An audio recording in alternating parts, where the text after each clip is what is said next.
Assalamualaikum warahmatullahi wabarakatuh. Assalamualaikum warahmatullahi wabarakatuh. Alhamdulillah wassalatu wassalamu ala Rasulillah wa ala alihi wa sahbihi wa mawala wa la hawla wa la quwata illa billahil aliyyil azim. Subhanaka la ilma lana illa ma 'allamtana innaka antal alimul hakim. Rabbi syrah li sadri wa yassir li amri wa hlul 'uqdatam min lisani yafqahu qawli. Amma ba'd.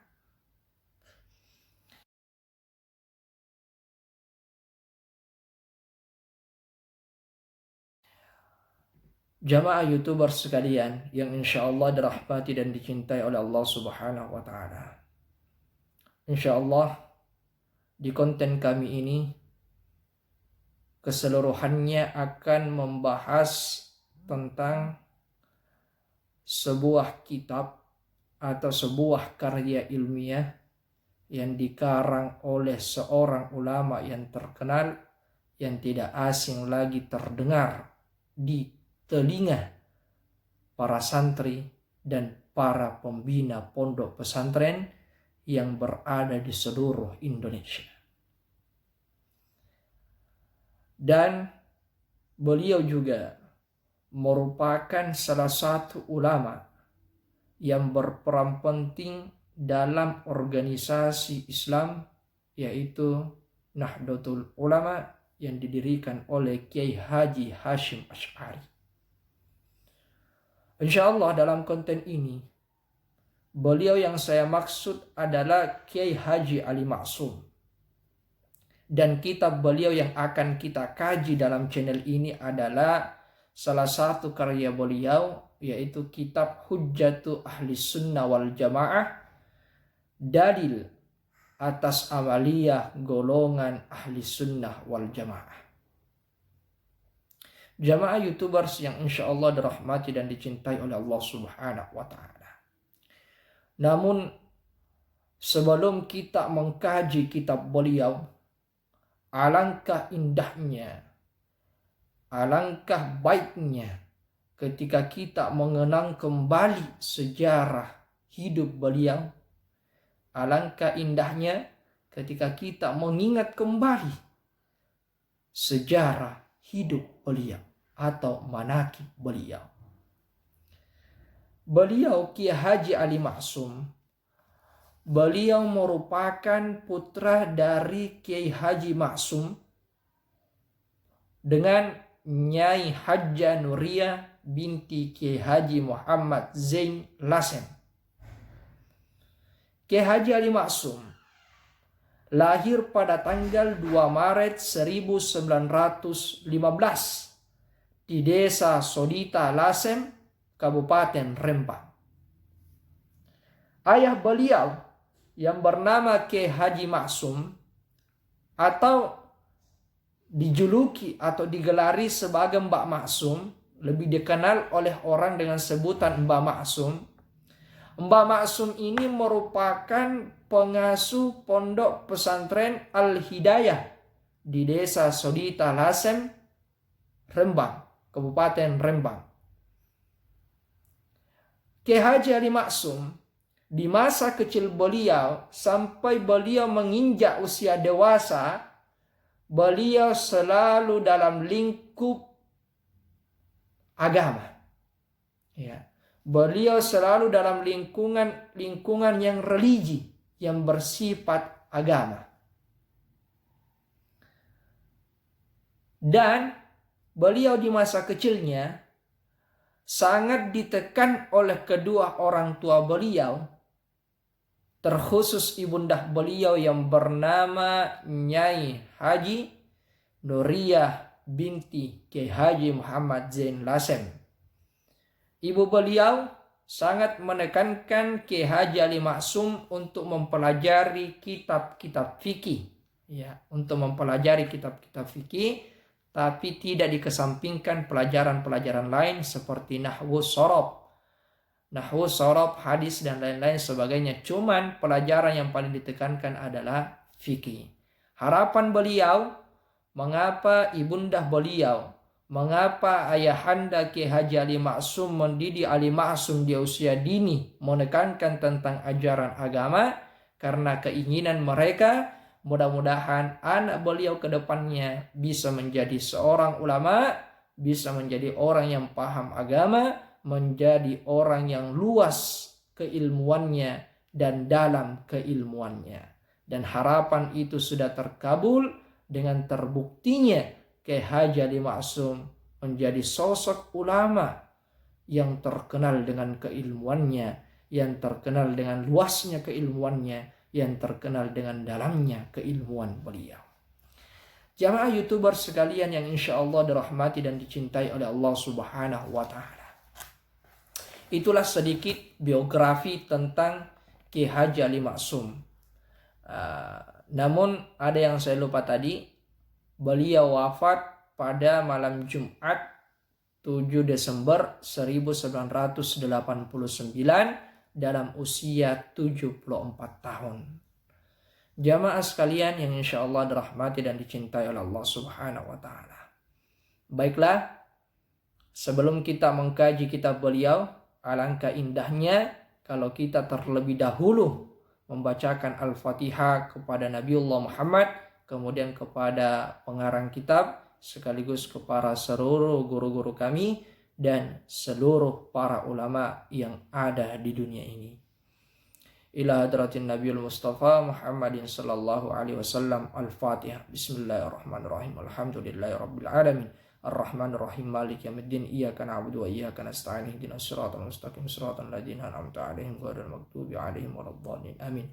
Wa khususan ila Syekh Kiai Haji Abdul Latif Busyara, wa khususan ila Syekh Kiai Haji Ali Maksum, wa khususan ila jami'ul ulama, wa khususan ila jami'il ulama. Campa lagi yang nafa'an Allah bihim, nafa'an Allah bihim. Al-Fatihah. Bismillahirrahmanirrahim. Alhamdulillahi rabbil alamin.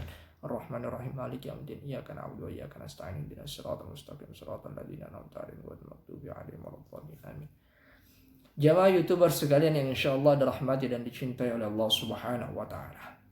Dalam pembukaan kitab Hujjatu Ahli Sunnah wal Jamaah karya dari Syekh Ali Maksum, beliau menulis sebuah ungkapan, ittabi'ul ulama'a fa innahum surujud dunya wa masabihul akhirati. Ittabi'ul ulama'a. Beliau dalam kitabnya mengatakan, ikutilah para ulama. Siapa itu ulama? Ulama adalah orang yang paham akan agama. Ulama adalah orang yang mengerti akan agama. Mengapa kita harus mengikuti para ulama? Fa innahum surujud dunia. Karena sesungguhnya mereka adalah pelitanya dunia, wa masabihul akhirati, dan mereka juga merupakan cahaya di akhirat kelak nanti.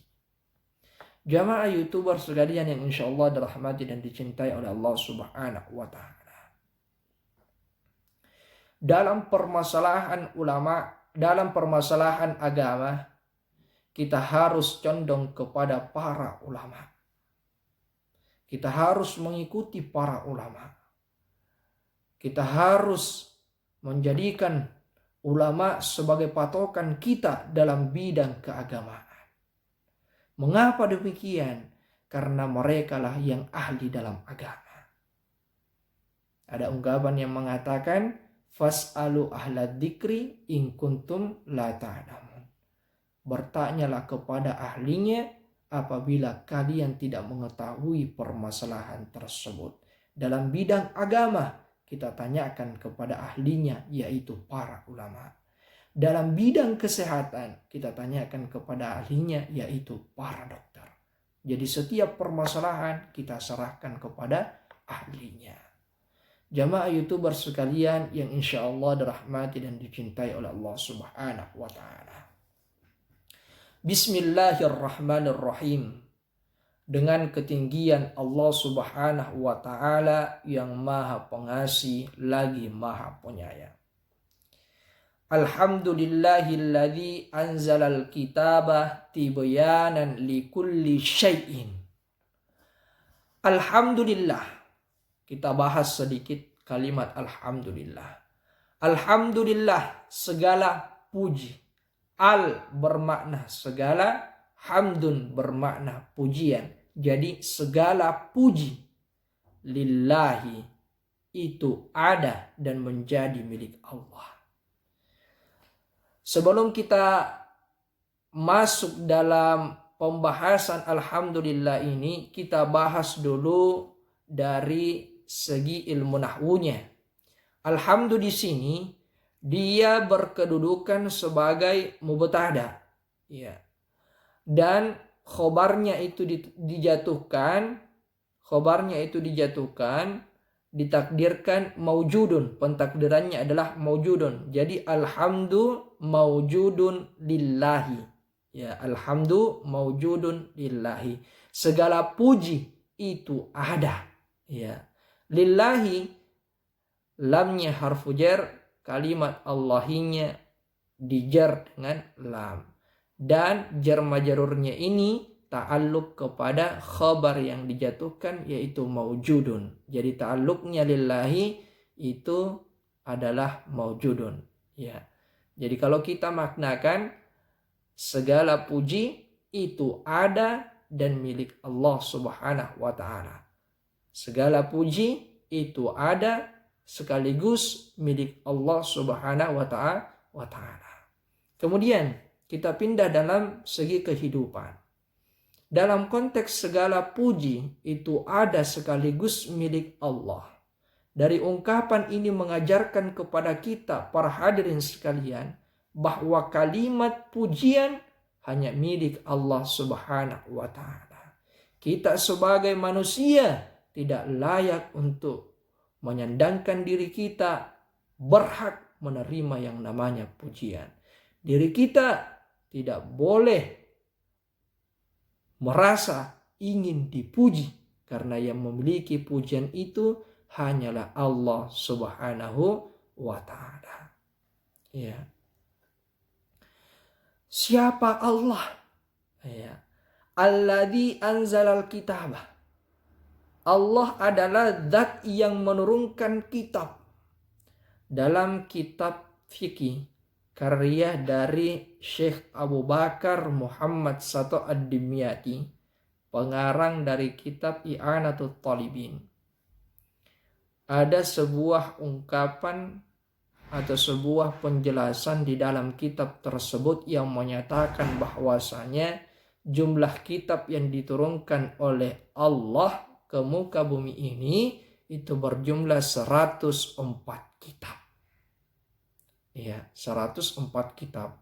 Namun dalam penjelasan kitab Kasyifatus Saja, karya dari seorang ulama Indonesia yang bernama Syekh Muhammad bin Umar An-Nawawi Al-Bantani, beliau menjelaskan jumlah kitab yang turun ke muka bumi ini itu tidak bisa dihitung sama sekali.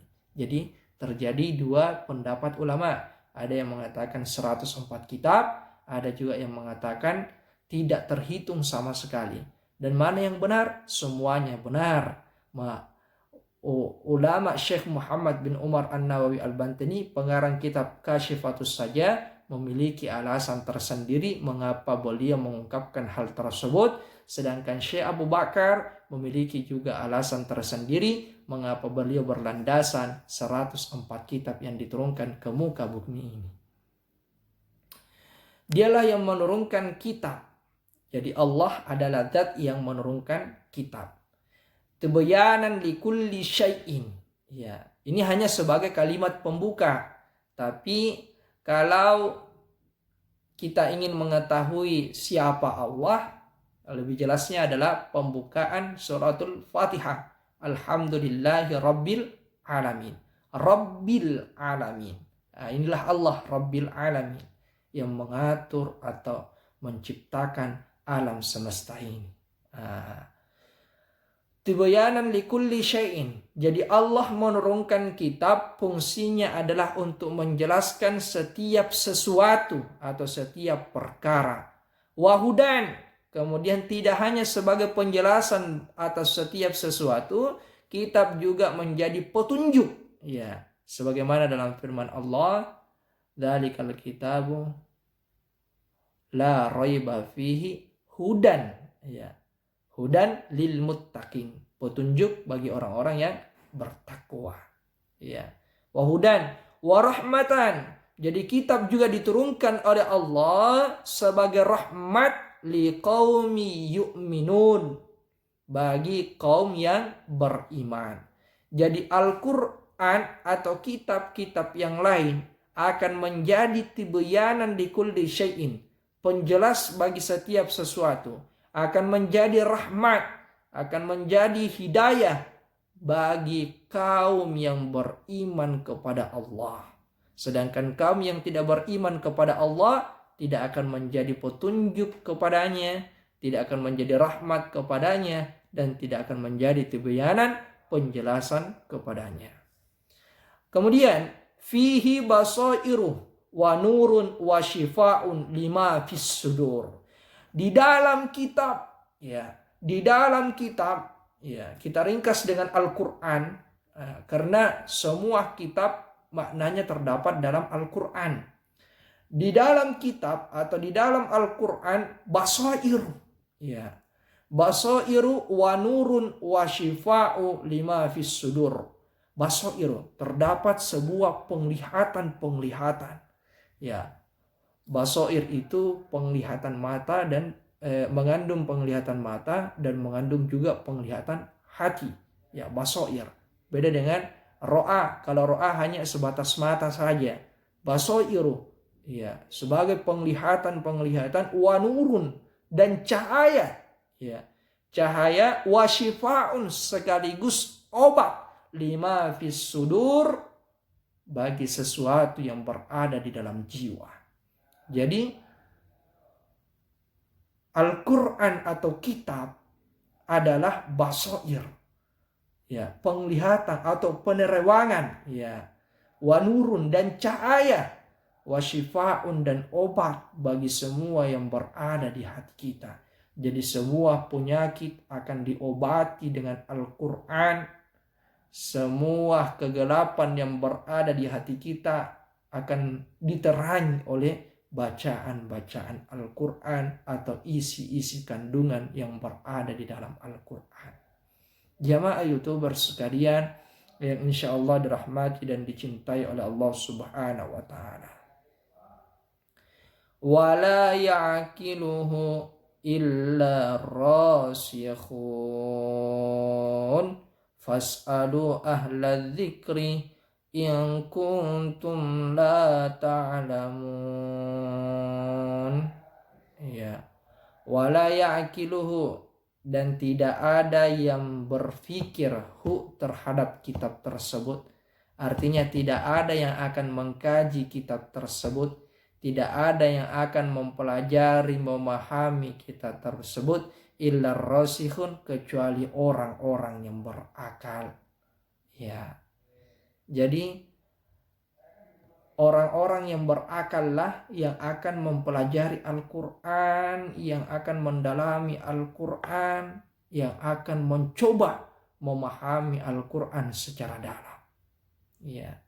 Berakal di sini maksudnya adalah, berakal di sini maksudnya adalah dia selalu dalam naungan kebaikan oleh Allah Subhanahu wa Ta'ala. Ada orang berakal, tapi dalam Al-Quran disebutkan sebagai orang-orang yang jahil, orang-orang yang bodoh. Yang mana itu adalah orang-orang yang bermaksiat kepada Allah Subhanahu wa Ta'ala. Jadi orang yang berakal dalam Al-Quran adalah orang-orang yang selalu mendapatkan naungan kebaikan dari Allah Subhanahu wa Ta'ala. Dan orang-orang yang mendapatkan naungan kebaikan inilah yang akan mengkaji Al-Quran secara dalam, yang akan memahami Al-Quran secara dalam, dan akan menyelam ke dalam lautan Al-Quran yang begitu dalam lautannya. Jamaah YouTuber sekalian yang insya Allah dirahmati dan dicintai oleh Allah. Fas'alu ahla dzikri in kuntum la ta'lamun. Bertanyalah kepada orang yang mengetahui. In kuntum la ta'lamun, apabila kalian tidak mengetahui perkara tersebut. Inilah yang saya jelaskan tadi di awal-awal. Serahkan semua kepada ahlinya. Dalam bidang agama kita serahkan kepada para ulama. Dalam bidang kesehatan kita serahkan kepada pihak kedokteran atau pihak rumah sakit atau pihak yang berwenang dengan kesehatan tersebut. Jamaah sekalian yang insya Allah dirahmati dan dicintai oleh Allah. Kemudian ada ungkapan selanjutnya, wa may yushaqiqir rasula min ba'di ma tabayyana lahul huda wa yattabi ghaira sabilil mu'minin nuwallihi ma tawalla wa nuslihi jahannama wa sa'at masira. Wa may yushaqiqir rasula, siapa yang durhaka kepada Rasul, kepada utusan Allah, min ba'di ma tabayyana lahul huda, dan dia durhaka setelah adanya petunjuk baginya. Ya, sudah jelas petunjuk baginya. Dia durhaka setelah jelas petunjuk baginya. Wa yattabi ghaira sabilil mu'minin, dan dia mengikut kepada jalan selain orang-orang yang beriman. Nuwallihi ma tawalla, maka kami akan palingkan orang tersebut kepada apa yang dia berpaling. Ya, maksudnya Allah akan membuat orang tersebut berpaling kepada sesuatu yang dia palingkan. Ya, contoh, ya, ajaran Rasul kan memerintahkan kita untuk sering melakukan kebaikan. Di antaranya beribadah kepada Allah, dan di antaranya adalah baik kepada sesama manusia dan mempercayai bahwasanya Rasulullah itu adalah Nabi Allah atau utusan Allah. Kemudian setelah jelas petunjuk, ada orang yang ingkar. Dia tidak mau ibadah kepada Allah. Ya, dari kemauannya itulah maka Allah mengabulkannya istilahnya. Ya, membuat nyata kemauannya tersebut sehingga orang itu berpaling dari Rasul. Orang yang seperti ini, yang berpaling dari ajaran Rasul, ya, orang yang berpaling dari ajaran Rasul setelah jelasnya ajaran Rasul ini adalah sebuah petunjuk, ya, maka wa nuslihi jahannama, dia akan mendapatkan yang namanya neraka Jahannam, wasaat masira, dan neraka Jahannam merupakan tempat paling buruknya tempat kembali. Ya, jamaah YouTuber sekalian yang insya Allah dirahmati dan dicintai oleh Allah Subhanahu wa Ta'ala. Mungkin pada kesempatan ini hanya itu yang kami dapat sampaikan terlebih dahulu. Ya, semoga ada manfaatnya. Jadi yang pertama, poin terpenting daripada penerangan kami ini, yang pertama adalah biografi dari beliau Kiai Haji Ali Ma'sum. Yang kedua sedikit tentang pembukaan kitab beliau. Akhirul kalam, wallahu muwaffiq ila aqwamit thoriq. Wassalamualaikum warahmatullahi wabarakatuh.